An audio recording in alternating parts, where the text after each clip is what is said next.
It's funny how we call it networking instead of something like net play or net eat.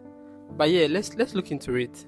Network, not net play, not net eat, not net drink, and definitely not net sit. So I think it's not everybody who is in this. Like for instance, when I watch The key is right there in the name. It's network. And that last part, the work, is something we often overlook when we are out there trying to make connections. So, when you break it down, network has two parts, net and work. Let's dive into each of these components. Net. It's all about casting a wide net, creating connections, and building a web of relationships. Imagine you're a spider, but instead of catching flies, you're catching opportunities. You throw your silky thread out there, hoping to snag something valuable, and guess what? Sometimes you catch a butterfly, a fantastic business lead, and other times you get a mosquito, a slightly awkward conversation. But hey, it's all part of the process. Work. It's about putting in the effort, being intentional, and yes, sometimes doing things that feel like, well, work. I know what you're thinking, but what about those people who make it look so easy? They must be natural networkers. Let me share a little secret. There is no such thing as a natural networker. Those folks you see effortlessly moving from group to group, leaving a trail of business cards and warm smiles, they are working hard. I once spoke to one of these seemingly effortless networkers. Let's call her Sarah. I asked her, "Hey Sarah, how did you do it? How do you make it look so effortless, so easy?" She laughed and said, "Oh honey, it's not easy at all. I spent years practicing my elevator pitch in the mirror. I still get nervous before big events, but I show up, I put in the effort." People have to follow me in Instagram, but then you can just send connect requests. So it's easier to grow your connection. So once you are growing your connection, I think they rank you first, second, third. Yeah. So I mean, it's very easy to go there, and then you have to be very active. Put your professional stuff there, like things you are doing. You see, when someone comes to look at your profile, because of the notion of LinkedIn, it has to like follow that suit, like optimize it. Today I came to speak here, and I put there, I met people, blah blah blah. Then someone sees your profile and okay, they gauge that. We're talking about it depends. It depends, but it's part of it. So you are able to please correct me. Oh. Yeah, so you are able to. And I focus on how I can help others rather than what I can get out of it. Now, let's clear up some common misconceptions about networking.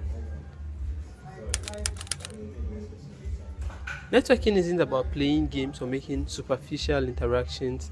It's not a popularity contest. It's about having genuine conversations, understanding others' needs, and figuring out how you can help. Sure, networking events often have food, but it's not just about piling your plate high. It's about feeding your mind with knowledge, insights, and inspiration.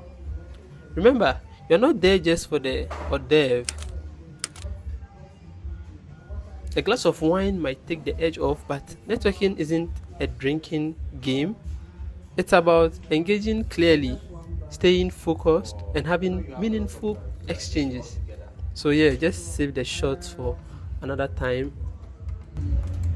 So that means that every brand has its own. Every brand. So yeah, there's someone who handles TikTok. One person handles TikTok. One person handles Twitter. One person handles Instagram. Does when you create the account also matter? I mean the geographical location of where you create it. Because I have a friend who said he wants to create a YouTube channel, but he wants his uncle to create it for him overseas and then send him the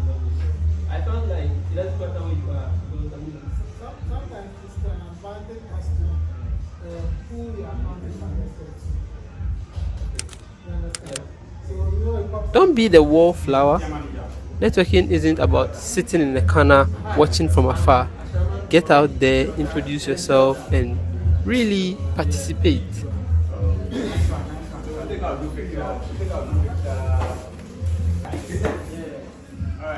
Okay. So, what does it mean to approach networking as work?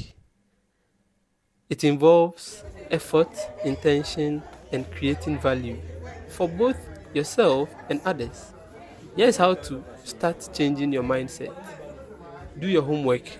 Before any networking event, research who might be there. Look up speakers, attendees, or companies you are interested in. This prep work helps you have more meaningful conversation and shows you are genuinely interested in making connections.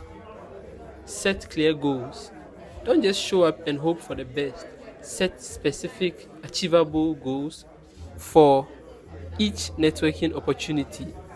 Maybe you want to learn about a particular industry trend, or perhaps you're looking to connect with someone in a specific role. Clear objectives will keep you focused and motivated. Listen more than you talk. One of the biggest mistakes people make, I've been guilty of it too, is talking too much about themselves. Remember, networking is about building relationships, not delivering a monologue. Ask thoughtful questions and really listen. You'd be surprised how much you can learn and how memorable you will be just by being a good listener. Follow up and follow through. This is where the real work comes in. After the event, don't let those connections go cold. Send personalized follow-up emails, connect on LinkedIn, and most importantly, if you promise to do something like send an article or make an introduction, make sure you follow through. When we know better, we naturally do better. But the truth is, we can't know better if we remain in the dark about what's out there. Growth doesn't happen in isolation. It requires exposure, learning, and willingness to step outside our comfort zone.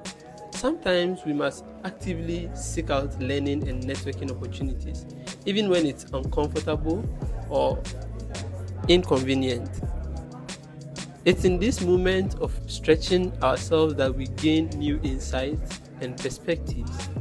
And it's not enough to simply acquire knowledge. We must put it into practice, allowing it to shape our decisions, actions, and ultimately our success. So, this whole script was inspired by a biblical verse I came across, which is the book of Proverbs, chapter 18, verse 15. It says, "The heart of the discerning acquires knowledge, for the ears of the wise seek it out." Don't wait for wisdom to come to you. Go out and seek it. Embrace new opportunities to learn, connect, and grow. When we do this, we set ourselves on a path to continuous improvement and greater achievement. According to Metcalfe law, the value of the network is proportional to the square of the number of users.